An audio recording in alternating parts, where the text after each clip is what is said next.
And that's not all. Banks create only the amount of the principal. They don't create the money to pay the interest. Where is that supposed to come from?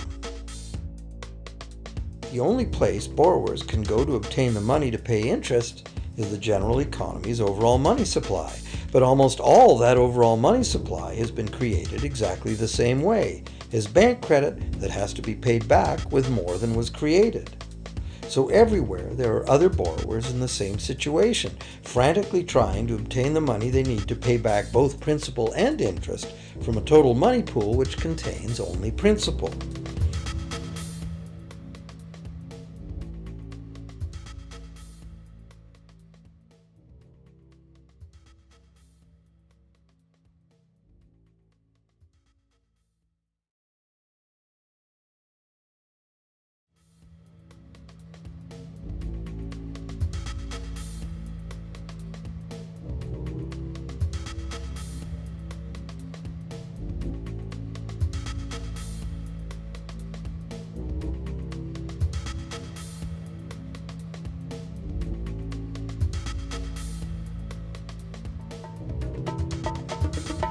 The big problem here is that for long-term loans, such as mortgages and government debt, the total interest far exceeds the principal. So unless a lot of extra money is created to pay the interest, it means a very high proportion of foreclosures and a non-functioning economy. To maintain a functional society, the rate of foreclosure needs to be low. And so, to accomplish this, more and more new debt money has to be created to satisfy today's demands for money to service the previous debt. But of course, this just makes the total debt bigger, and that means more interest must ultimately be paid, resulting in an ever-escalating and inescapable spiral of mounting indebtedness.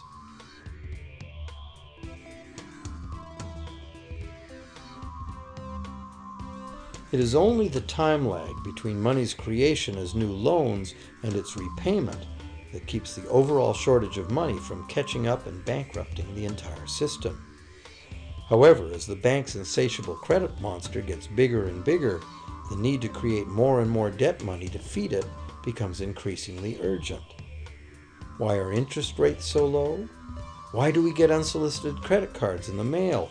Why is the U.S. government spending faster than ever? Could it be to stave off collapse of the entire monetary system?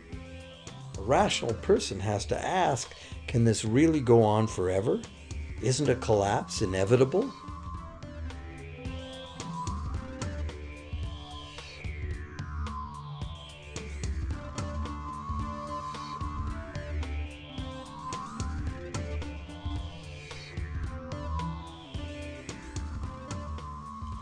Money facilitates production and trade.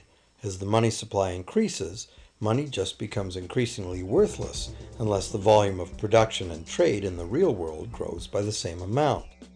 Add to this the realization that when we hear that the economy is growing at 3% per year, it sounds like a constant rate, but it's not.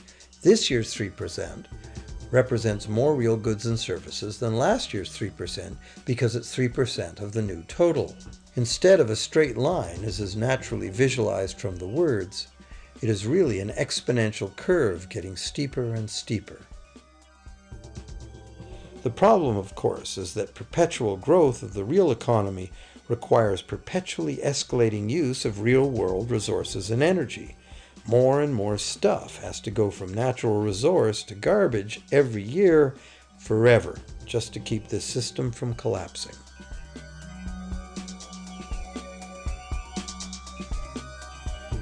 What can we do about this downright scary situation? For one thing, we need a very different concept of money. It's time more people asked themselves and their governments 4 simple questions. Around the world, governments borrow money at interest from private banks. Government debt is a major component of total debt, and servicing that debt takes a big chunk of our taxes.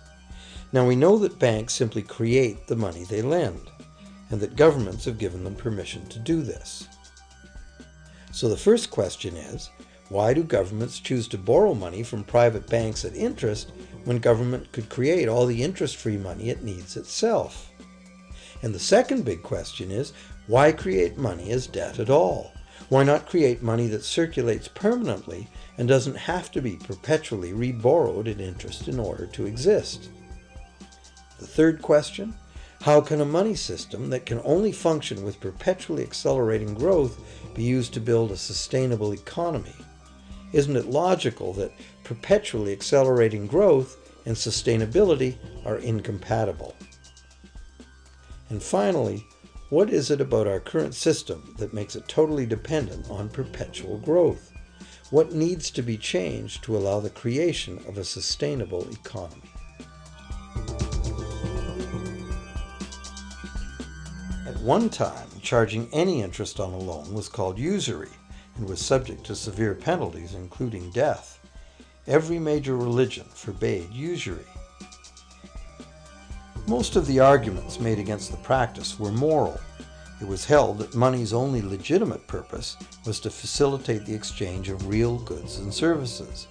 Any form of making money from simply having money was regarded as the act of a parasite or of a thief.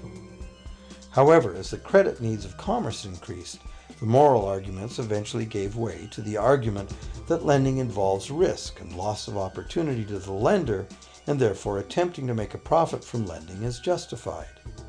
Today, these notions seem quaint. Today, the idea of making money from money is held as an ideal to strive for.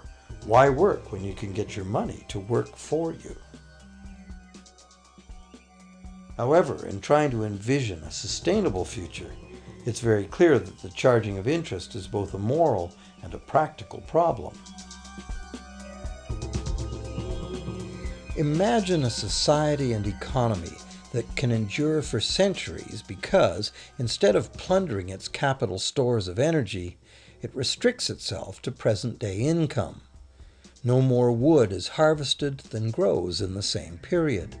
All energy is renewable: solar, gravitational, geothermal, magnetic, and whatever else we discover. This society lives within the limits of its non-renewable resources by reusing and recycling everything, and the population just replaces itself. Such a society could never function using a money system utterly dependent on perpetually accelerating growth. A stable economy would need a money supply at least capable of remaining stable without collapsing. Let's say the total volume of this stable money supply is represented by this big circle. Let's also imagine that moneylenders must actually have existing money to lend. If some people within this money supply begin systematically lending money at interest, their share of the money supply will grow.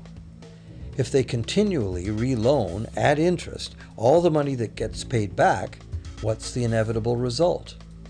Whether it's gold, fiat, or debt money doesn't matter. The moneylenders will end up with all the money. And after the foreclosures and bankruptcies are all filed, they'll get all the real property too.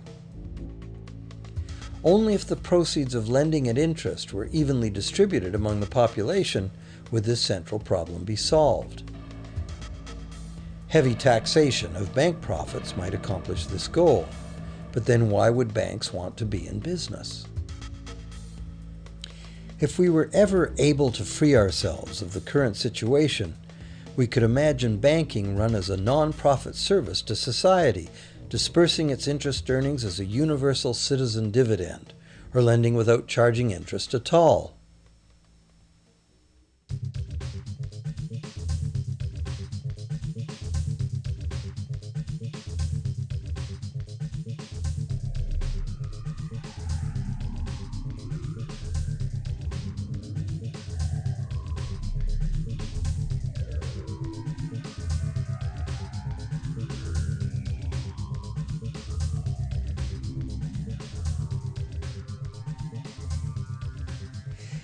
If it is the fundamental nature of the system that causes the problems, tinkering with the system cannot ever solve those problems. The system itself must be replaced. Many monetary critics call for a return to gold-based money, claiming that gold has a long history of reliability. They ignore the many scams that can be played with gold, shaving coins, debasing the metal, cornering the market, all of which were abundantly practiced in ancient Rome and contributed to its fall. Some advocate silver, it being more abundant than gold and therefore more difficult to corner. Many question the need to bring back precious metals at all. No one wants to go back to carrying heavy sacks of coins to go shopping. It's a certainty that paper, digital, plastic, or more likely biometric ID money would be the real medium of trade with the same potential for creating unlimited debt money we have now. Beyond that, if gold again became the sole legal basis of money, those who have no gold would suddenly have no money. Other monetary reform advocates have concluded that greed and dishonesty are the main problems, and that there may be better ways to create an honest and equitable money system than returning to silver or gold. Inventive minds have proposed a variety of alternate ways to create money. Many private barter systems create money as debt, much as banks do, but it is done openly and without charging interest. An example is a barter system in which debt is expressed as pledges of hours of work, all work being valued equally at a dollar figure that then allows hours to be equated with the dollar price of goods. This kind of money system can be set up by anyone who can devise a way to do the accounting and find willing and trustworthy participants. Setting up a local barter money system, even if it were little used now, would be prudent emergency planning for any community. Monetary reform, like electoral reform, is a big topic, and one that requires a willingness to change and to think outside the box. Monetary reform, again, like electoral reform, will not come easily, because the enormously powerful interests that benefit from the existing system will do their utmost to maintain their advantage. Now that we've seen that money is just an idea, and that in reality money can be whatever we make it, here's one very simple alternative monetary concept to consider. This model is based on systems that have worked in the past, in England and America, systems that were undermined and destroyed by the goldsmith bankers and their fractional reserve system.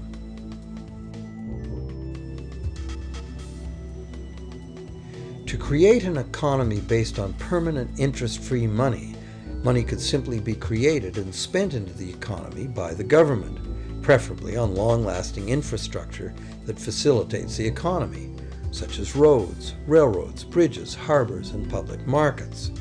This money would not be created as debt, it would be created as value, that value being in the form of whatever it was spent on. If this new money facilitated a proportional increase in trade requiring its use, it would cause no inflation whatsoever.